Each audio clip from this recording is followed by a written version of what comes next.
Good morning, welcome to the channel. I'm going to make a little quick little video this morning because we just got the spring update last night here in my Tesla Model Y.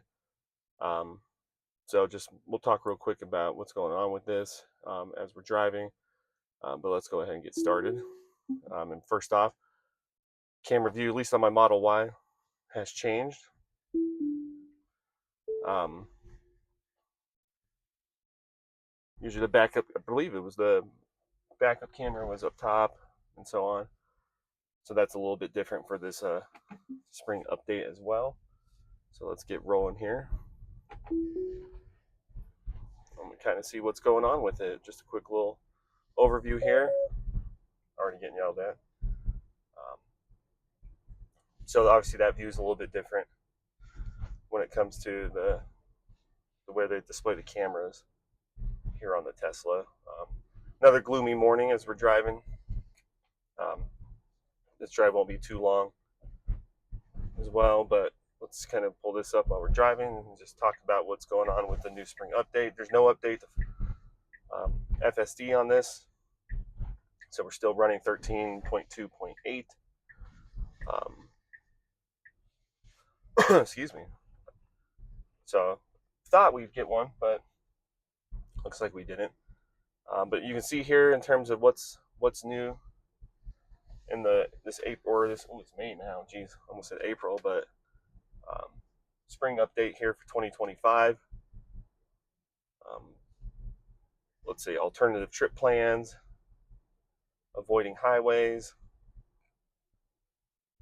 a dash cam update, like we just saw inside camera recording, so a little bit better things for Sentry mode, I believe.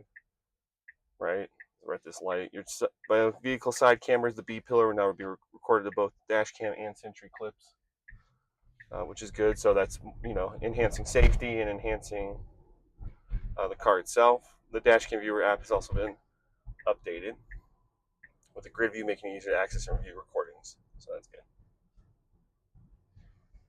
For alternative trip plans, multiple trip plans are now available for you to choose from, allowing you to better suit your travel needs.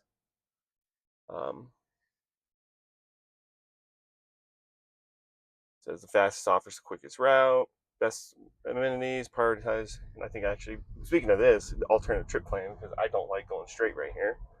And I think it's taking me straight, so I'm going to get over, disengage FSD, which is fine.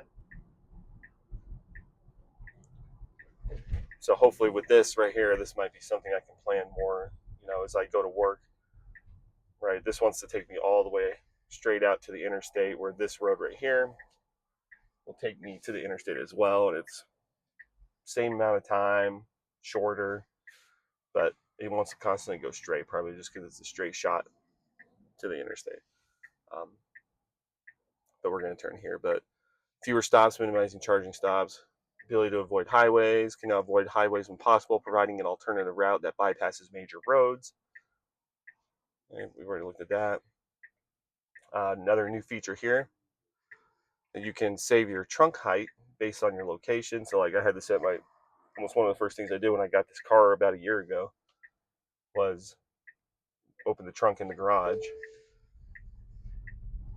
and luckily caught it before it smacked the top of the garage because it wanted to open up to the default height setting on there. Um, so I had to pull that down, obviously set the trunk height there, and so that's the current trunk height. So now I can say, well, that's the trunk height here at home, and then anywhere else, grocery store, places like that, it can go higher. Because I'm a pretty tall guy, 6'1", and I hit my head a lot on the trunk as I'm leaning in to grab stuff. So that's actually a pretty good benefit, especially out and about away from home, that I can have the trunk height go up higher, since I don't have a garage to contend with. Adaptive headlights, high beams now adapt to reduce glare for other drivers and cyclists by detecting other road users and selectively dimming individual pixels of the headlights. So it can shut certain pixels off depending on what's in front of you. your high beams stay on more often for greater visibility at night. So I can just readjust the pixel so it's not as bright to oncoming traffic or a motorcycle or a bicyclist. Then you got keyboard languages. You need to switch there, keeping your power accessory power on. User charge devices through the low voltage outlets. USB ports and an inductive phone charger after exiting the vehicle as long as the battery is above 20%.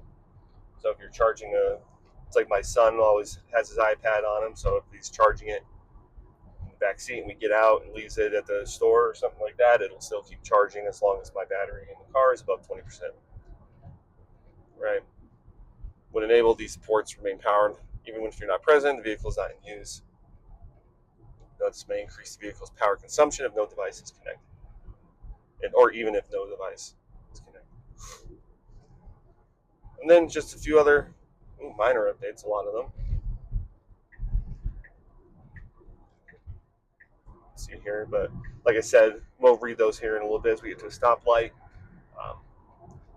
No update to FSD on this, but car feels smooth right now, at least, so that's the positive as we're making this drive, and we'll get all the way up to the interstate and be done there, but just give you an look at in terms of what's new in the Tesla with the spring update.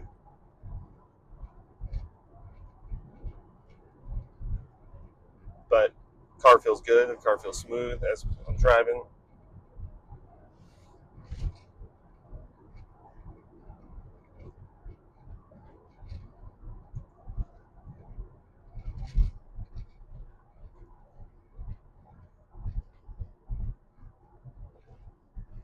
But it'd be nice if we had an update to FSD, which we have probably not seen in about 2 months.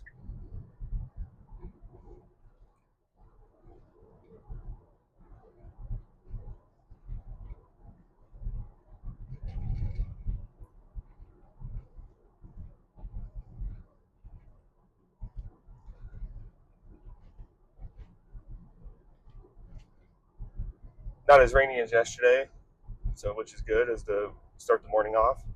It's supposed to die down today, but a little bit of snow higher up in the mountains there if I look west. So certain elevations got snow.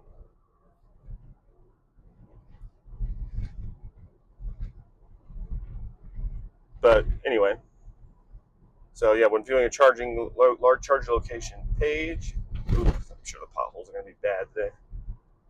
Nearby restaurants, cafes, and shops within walking distance are displayed at the bottom. So if you're looking at the page of a supercharger or anything like that, we're getting to this stoplight.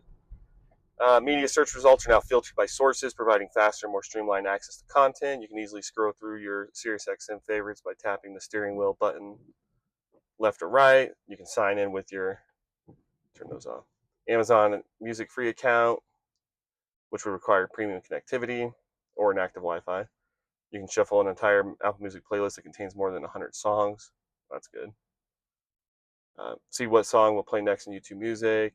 In your navigation settings, you can choose to show or hide chargers on the map that are not owned or serviced by Tesla. The new rear camera view shows a wider field of view, improving visibility for rear cross traffic. So a lot wider on that rear camera. This line. If your hotspot is enabled, it will automatically connect to your vehicle once you start driving, so you won't have to reconnect each time. Get to this light as well. Contact photos are now displayed for incoming calls and in the vehicle's iPhone app. That's cool. And then just other security fixes and improvements. So those are the big updates. Move that over. When it comes to the spring update that just came in, so gives you a little bit of an idea. And we'll pull up that. So yeah, the rear camera is a lot wider. That's probably why.